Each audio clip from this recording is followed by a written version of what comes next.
Olá, sejam todos muito bem-vindos. Meu nome é Douglas, sou advogado e matemático e hoje daremos continuidade no estudo da Constituição Federal de 1988, em específico o artigo 40. E é uma parte 1, porque ele é um pouco grande, e faremos uma parte 2 em aulas posteriores. Antes de começar, eu quero deixar claro alguma coisa, uma coisinha para vocês. Ah, eu não vou me aprofundar de tal forma no artigo 40, porque não é o objetivo do concurso de vocês, que é concurso de professor. O que eu peço é para vocês terem em mente apenas a letra da lei e caso haja alguma coisa que eu julgue pontuar, eu vou falar, eu vou dar o start para vocês, mas isso ao longo da aula, ao longo do vídeo, vocês vão perceber, tudo bem? Vamos começar então. Olha só, artigo 40. O artigo 40 ele vai tratar, na verdade, da aposentadoria do servidor público. Vai tratar da previdência do servidor público. Olha aí, artigo 40. O regime próprio de previdência social dos servidores titulares de cargos efetivos, o que é titular de cargo efetivo? Concursado. Terá caráter contributivo e solidário. Já vou dizer o que é isso. Mediante contribuição do respectivo ente federativo de servidores ativos, de aposentados e de pensionistas, observados critérios que preservem o equilíbrio financeiro e atuarial.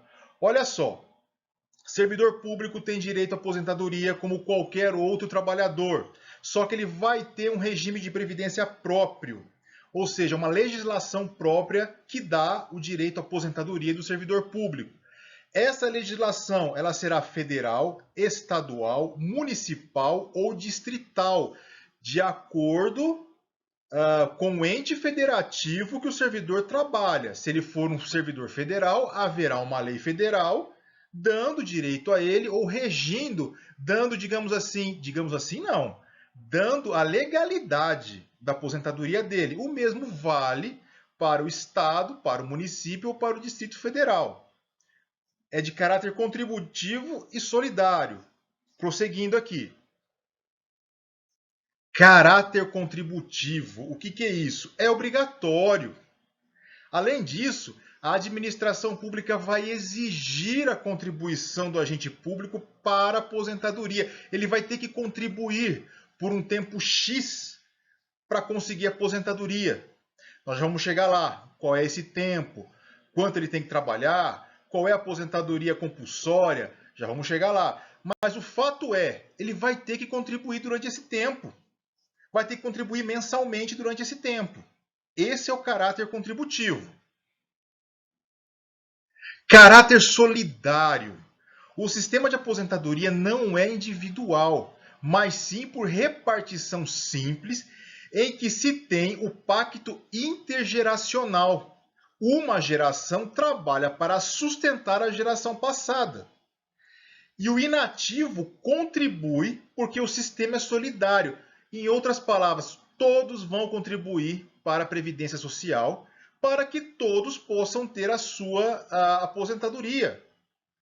O que acontece? O inativo, o aposentado, o pensionista também está contribuindo, porque é solidário. Solidário lembra o que? Solidariedade. Então, todos somos solidários no que diz respeito à previdência do servidor público. É isso, tenham em mente isso, bem simplificado. Não vamos nos aprofundar, o assunto ele é mais profundo do que isso, mas aí já vai entrar numa área do direito, mais especificamente do direito. O que vocês precisam ter em mente é caráter contributivo e caráter solidário. Tenham isso em mente. Seguindo. Regras da aposentadoria para servidores efetivos. Parágrafo 1º, 4º e 5º. Olha só, quando eu falo servidor efetivo, significa que existem os servidores que não são efetivos que também têm direito à aposentadoria. Mas nós já vamos falar dele mais para frente, porque o próprio artigo 40 traz essa questão. Parágrafo 1º. O servidor abrangido por regime próprio de previdência social será aposentado, inciso 1º, por incapacidade permanente para o trabalho, no cargo em que estiver investido, quando insuscetível de readaptação. Hipótese em que será obrigatória a realização de avaliações periódicas para verificação da continuidade das condições que ensejaram a concessão da aposentadoria, na forma da lei do respectivo ente federativo. Resumindo isso daqui, o servidor público vai se aposentar por incapacidade permanente. Ele ficou incapacidade para o ele adquiriu uma incapacidade para o trabalho no cargo em que estava investido. Se ele estava trabalhando como agente administrativo, será como agente administrativo. Isso se não houver a possibilidade de readaptação. O que é a readaptação? Ele não pode mais trabalhar como agente administrativo, por exemplo, pela sua incapacidade, ele será realocado numa outra função. Ele será recolocado numa outra repartição que seja compatível com a sua incapacidade. Claro que vai ter que passar por uma avaliação periódica, médica, enfim, vai ter que passar por perícia para conseguir fazer isso, ok? Resumindo, o inciso 1º é isso, mas leiam com calma. Eu estou resumindo aqui, mas vocês leiam com calma porque não é difícil de entender. Nos 3 casos do inciso 1º, vamos detalhar agora. Acidente em serviço, moléstia profissional ou doença profissional, como queiram, ou doença grave, contagiosa ou incurável na forma da lei. A aposentadoria será com proventos integrais, ou seja, não haverá descontos. No caso dos acidentes, que o incapacite, ele vai ter que provar isso também, tá? Não é assim. Ah, estou incapacitado, quero aposentar. Não, ele tem que provar. Tudo bem? Seguindo. Importante, olha só, isso aqui é mais para conhecimento, tá? Sobre a integralidade da aposentadoria. Significa direito de aposentadoria calculada pela última remuneração do cargo do servidor. Atualmente, em regra, o servidor se aposenta pela média do período contributivo. Não confunda integralidade com aposentadoria integral. A integralidade ela é calculada, tem como base de cálculo a última remuneração do servidor público. A aposentadoria integral ela é feita, tem uma base de cálculo da média aritmética dos maiores salários que o servidor recebeu ao longo da sua carreira. Então, na verdade, a integralidade ela é mais vantajosa do que a aposentadoria integral. Tá? Isso aqui é só a título de conhecimento, isso aqui não tem a necessidade muitos de vocês terem isso em mente, não. Mas é muito bom saber disso. Inciso 2º.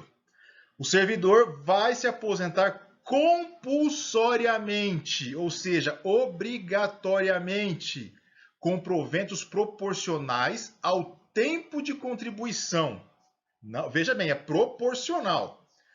Aos 70 anos de idade ou aos 75 anos de idade, na forma da lei complementar. Olha só, o servidor vai se aposentar compulsoriamente aos 70 anos, proporcionalmente.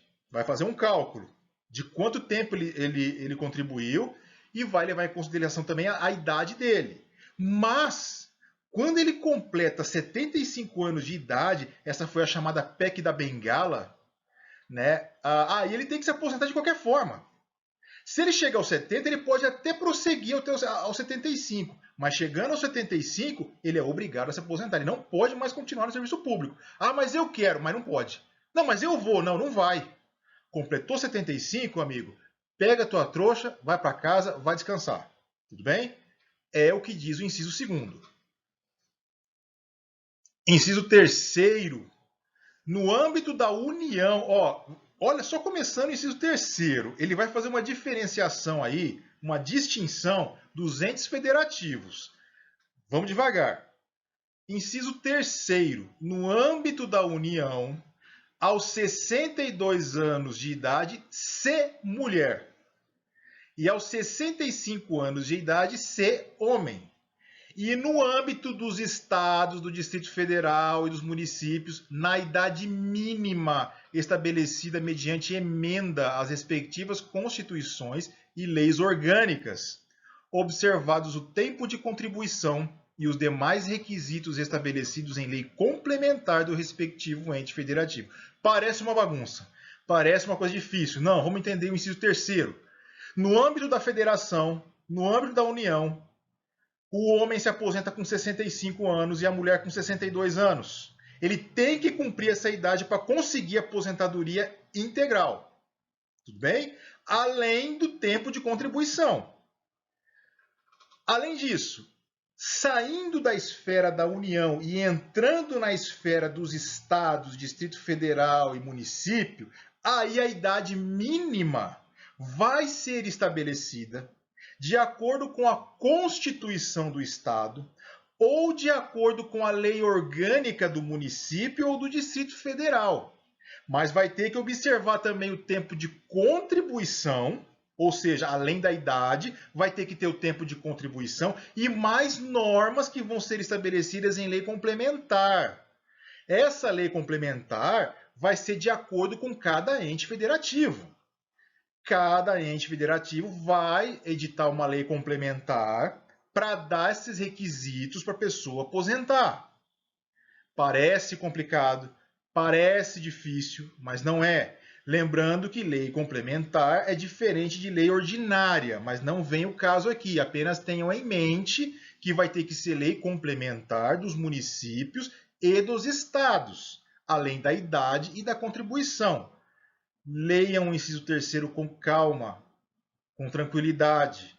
Ah, que eu preciso ler 10 vezes, então leia 15, para conseguir entender isso. Não é difícil, é fácil. E não leiam correndo. Leiam pausadamente, com vírgula, com tal. Ah, mas não consegui entender? Volta o texto. É assim que estuda a legislação. Continuando. Parágrafo 2º.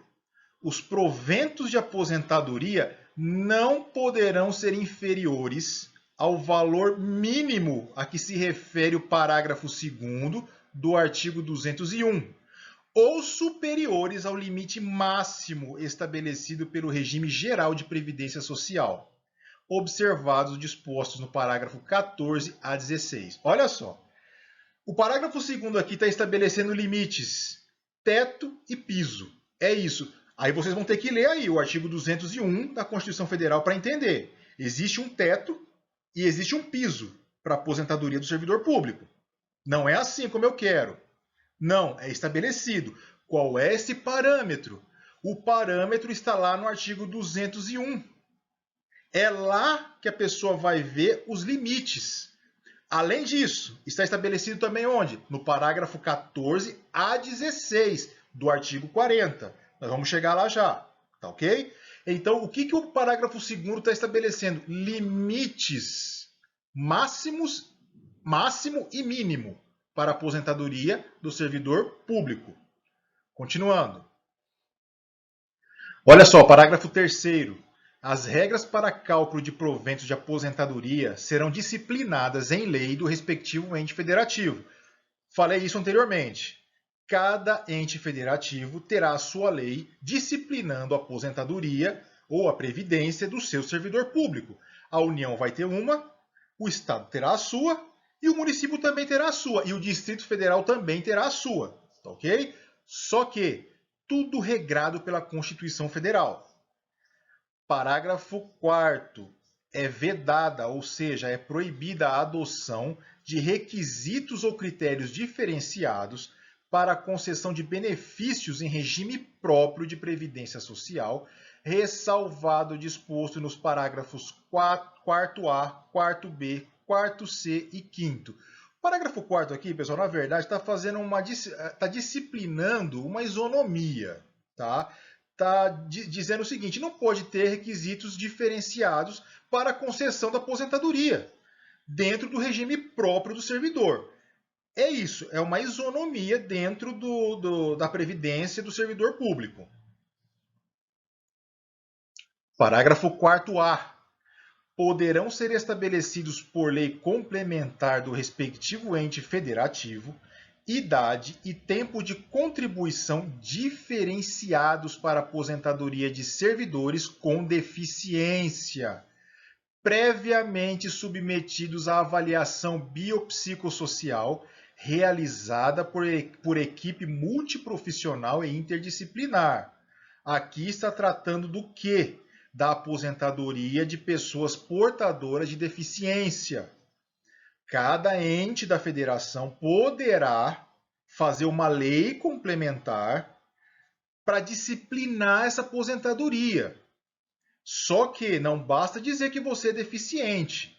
Terá que passar por uma análise biopsicossocial composta por uma equipe multiprofissional para garantir ali a lisura dessa aposentadoria. Não é de qualquer jeito.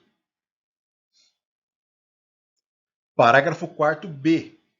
Poderão ser estabelecidos por lei complementar do respectivo ente federativo idade e tempo de contribuição diferenciados para aposentadoria de ocupantes do cargo de agente penitenciário, de agente socioeducativo ou de policial dos órgãos de que trata o inciso 4º do caput do artigo 51, o inciso 13 do caput do artigo 52 e os incisos 1 a 5 do caput do artigo 144. Debulhando aí o parágrafo 4º. Haverá uma lei ou poderá haver lei complementar de cada ente federativo para aposentadoria de pessoas que trabalhem onde? Em penitenciárias, no caso aí está falando o cargo de agente penitenciário, agente socioeducativo na verdade é aquele que trabalha na antiga FEBEM, que hoje é a Fundação Casa, ou policial. Ou seja, o artigo 144 da Constituição Federal, não só ele, mas ele cita vários aí, ele cita esses profissionais, tá? Lembrando que agente penitenciário também, essa notificação, essa terminologia mudou também, eles são conhecidos como policiais penais. A própria Constituição mudou essa terminologia, mas tudo bem, tá aí agente penitenciário, entenda como agente penitenciário. Então, esses profissionais serão regidos por uma lei complementar de cada ente, regendo o quê? A sua previdência, a sua aposentadoria como servidores nessa função. Parágrafo 4c. Poderão ser estabelecidos por lei complementar do respectivo ente federativo idade e tempo de contribuição diferenciados para aposentadoria de servidores cujas atividades sejam exercidas com efetiva exposição a agentes químicos, físicos e biológicos prejudiciais à saúde, ou associação desses agentes proibida a caracterização por categoria profissional ou ocupação. Resumindo, pessoas que trabalham com risco biológico, físico, químico, que tragam prejuízos à sua saúde, à sua integridade física, cada ente federativo poderá fazer uma lei complementar para conseguir disciplinar a sua aposentadoria como servidor público. Perceba que existem categorias profissionais que podem ter aposentadorias diferenciadas. A anterior que eu falei, agente penitenciário, policial, pessoas que trabalham com esse perigo de vida, deficiente, e agora estamos lendo aqui, por exemplo, pessoas que têm contato com risco biológico, físico, químico. Então, eles têm esse direito, só que será disciplinado em lei específica. Será disciplinado de acordo com lei específica de cada ente federativo. Tudo bem?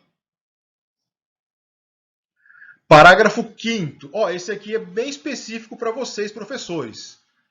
Parágrafo 5º. Os ocupantes do cargo de professor terão idade mínima reduzida em 5 anos em relação às idades decorrentes da aplicação do disposto no inciso 3º do parágrafo 1º, desde que, agora gravem isso, não esqueçam, desde que comprovem tempo de efetivo exercício das funções de magistério na educação infantil ou no ensino fundamental e médio, fixado em lei complementar do respectivo ente federativo. Olha só, os ocupantes, ou seja, os professores de ensino infantil, ensino fundamental e ensino médio terão 5 anos a menos de trabalho para aposentar,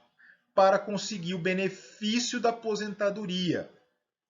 E veja bem, olha o verbo que o parágrafo 5º usa.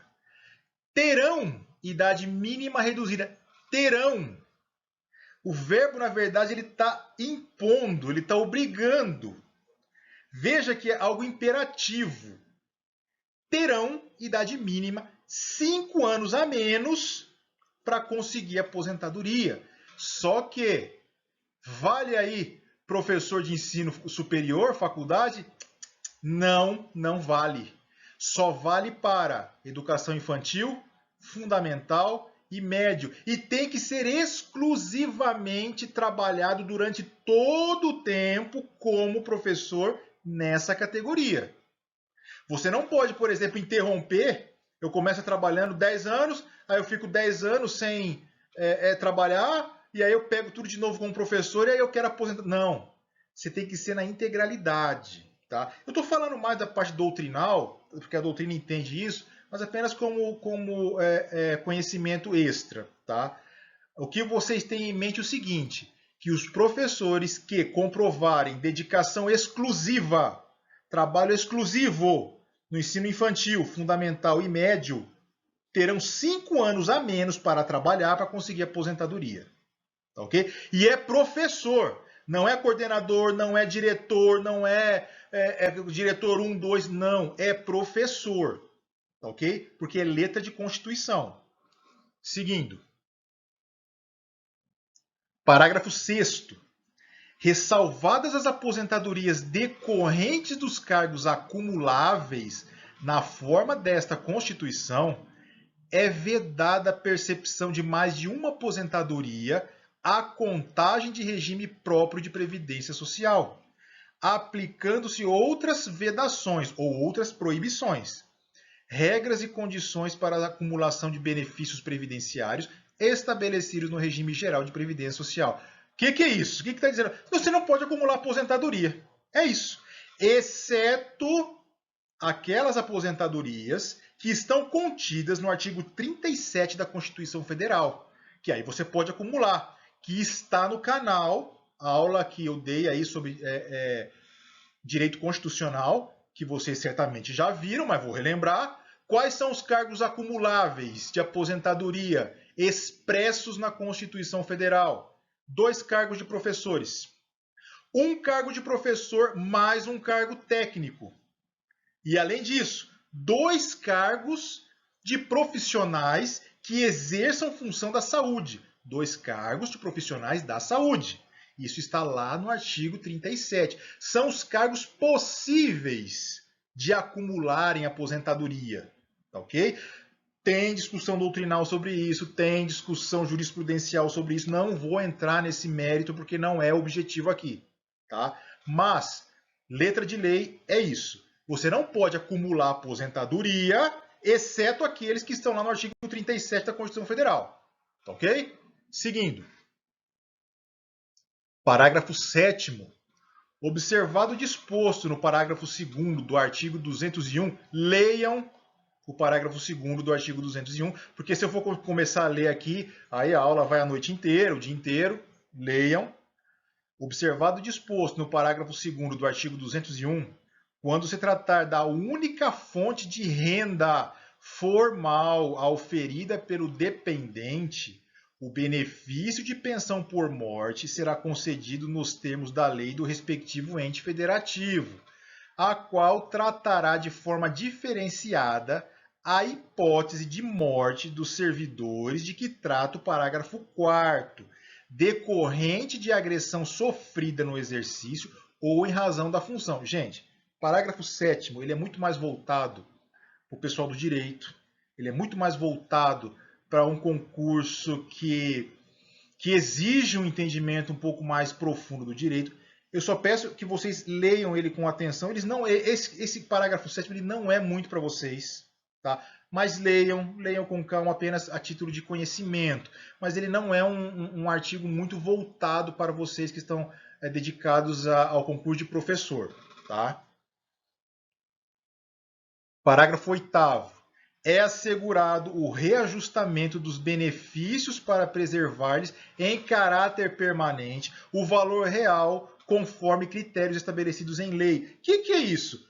Que a remuneração do servidor público ou daquele que será aposentado, não só do servidor público, mas dos aposentados, dos inativos, terão um reajuste para não perder o seu valor real de compra. Isso é o que está em letra de lei, tá, pessoal? Se isso acontece ou não, aí é uma outra seara, aí é uma outra discussão. Estou falando que a Constituição está dizendo que é assegurado o reajustamento dos benefícios, tá ok? Para não perder o poder de compra. Seguindo. Parágrafo 9º. O tempo de contribuição federal, estadual, distrital ou municipal será contado para fins de aposentadoria, nada mais óbvio. Observado o disposto nos parágrafos 9º e 9A do artigo 201. Leiam. Ele está dando parâmetro. O parâmetro qual que é? Esse que eu acabei de ler. E o tempo de serviço correspondente será contado para fins de disponibilidade. O que está falando aqui? Ora, você trabalhou no ente federal, no ente estadual, no Distrito Federal ou no município, esse tempo será contado para sua aposentadoria. Disciplinado lá no artigo 201 da Constituição Federal. Tem uma disciplina lá, que está aí colocado, ó, parágrafo 9º e parágrafo 9A. E o tempo de serviço correspondente será contado para fins de disponibilidade. Aí entra numa outra questão da disponibilidade do servidor público, tá ok? Eu tô aqui resumindo de uma forma bastante simples, bastante didática, para você entender a letra da lei. Trabalhou em qualquer ente, trabalhou no município, Distrito Federal, União, município, seja lá onde for, vai contar tempo para aposentadoria. Trabalhou um dia lá, será contado esse tempo. Tá ok? Tenham em mente o parágrafo 9 isso. A essência do parágrafo 9, ou parágrafo 9º, como queira, é essa. Parágrafo 10. A lei não poderá estabelecer qualquer forma de contagem de tempo de contribuição fictício. Nada mais óbvio. Você não pode inventar tempo de trabalho. Você não pode chegar lá no ente público, ó, trabalhei 10 anos, quero aposentadoria. Não, amigo, você vai ter que comprovar isso. Você está inventando tempo. Então é só o tempo real que você trabalhou, não é um tempo fictício. Pessoal, fico por aqui por hoje e reforço. Leiam a lei, leiam a Constituição, leiam um artigo na integralidade, não pulem. Ah, mas eu não tenho tempo. Dedique-se pelo menos 15 minutos do seu tempo bem estudado na legislação, porque você não pode pular a lei, você não pode pular artigo, não pode pular parágrafo, tá ok? Eu voltarei com a parte 2 ainda do regime de previdência, o artigo 40 da Constituição, e também coisa que se relaciona com o direito administrativo, ok? Estamos aqui para ajudar, se inscrevam no canal, tá ok? Apertem no sininho, curtam, voltarei com mais aulas aí, boa sorte a todos e bons estudos. Forte abraço!